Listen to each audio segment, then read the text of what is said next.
Aisalaamu Alaikum wa rahmatullahi wa barakatuh. Peace to all my Muslims out there worldwide.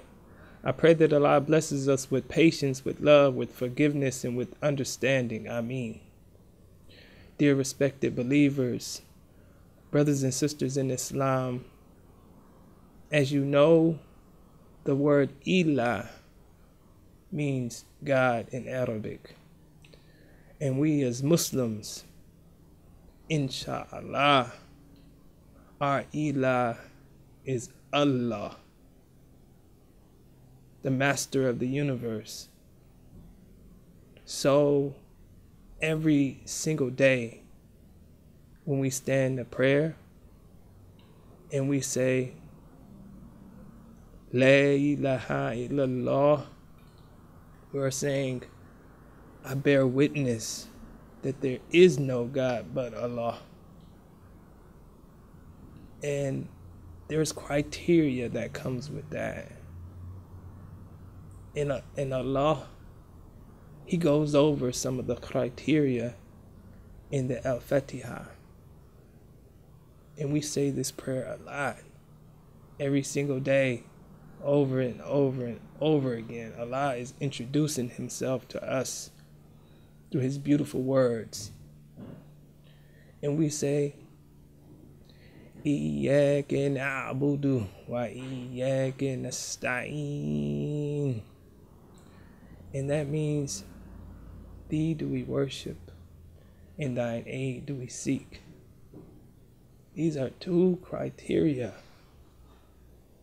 that we must follow to make sure that we keep our Ilah as Allah.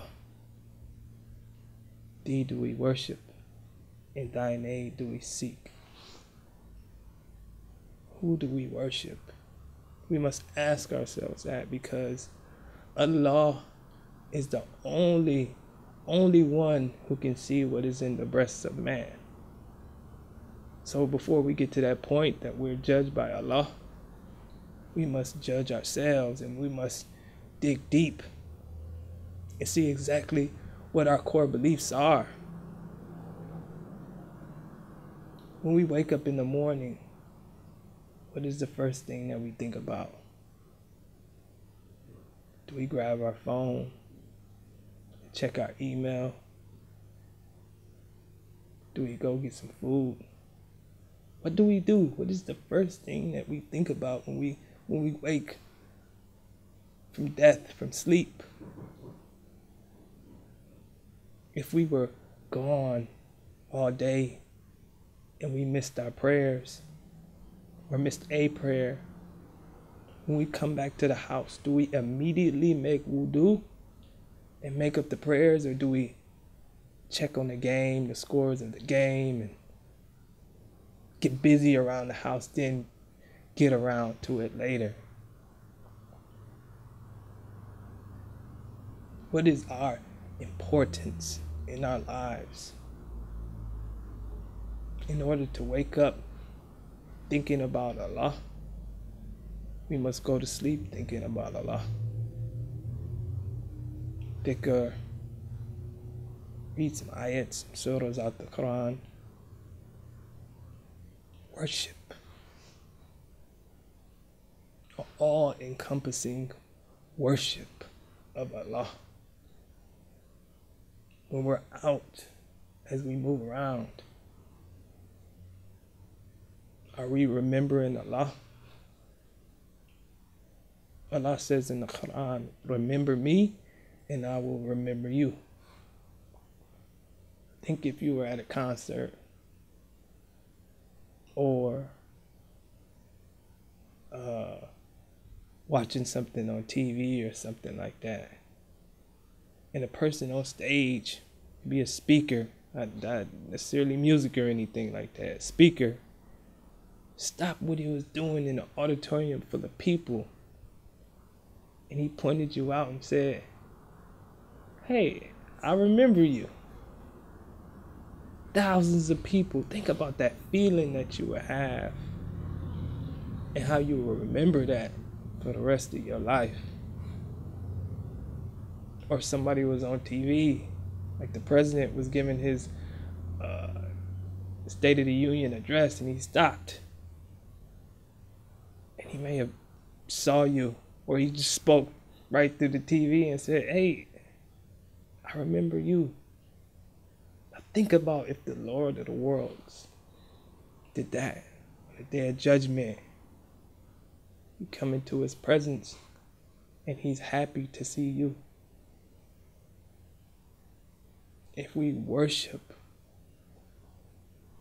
Allah will be happy to see us. Thee do we worship, in thine aid do we seek. Whose aid do we seek? You'll know who your Ilah is when you get into some kind of turmoil or trouble. When you get sick, is the first thing you grab is Tylenol? That's what's going to heal you? In that bottle, your Ilah is sitting right there by your bed. Instead of making dua, instead of making 2 rakats and asking Allah to put the healing inside of the medicine. If Allah didn't put the healing inside of that medicine, it would be nothing. So not saying you shouldn't grab that medicine to heal you, but put things into perspective. We have to involve Allah in everything that we do. If our car breaks down on the side of the road, we pick up the phone and call AAA.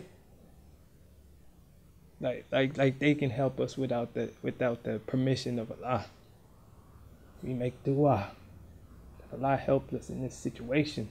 There is no situation that exists that could ever exist that Allah can't help us out of. So we have to make sure that we call on Allah to aid us first and foremost in everything that we do. Allah says in the Quran, call on me and I will respond to you. That's powerful. Just call on me. I'm there. Iyyaka na'budu wa iyyaka nasta'in. Thee do we worship, in thine aid do we seek. Regardless of anything, keeping Allah close to us in worship, keeping Allah close to us in calling on Him for help, will strengthen our relationship with Allah. The Sahabas, whatever they would go through, they would do 2 rakah. Something happening, do 2 rakah. Something good happened, do 2 rakah. Totally dependent on Allah. We have to keep that in mind and make sure that our Ilah is Allah.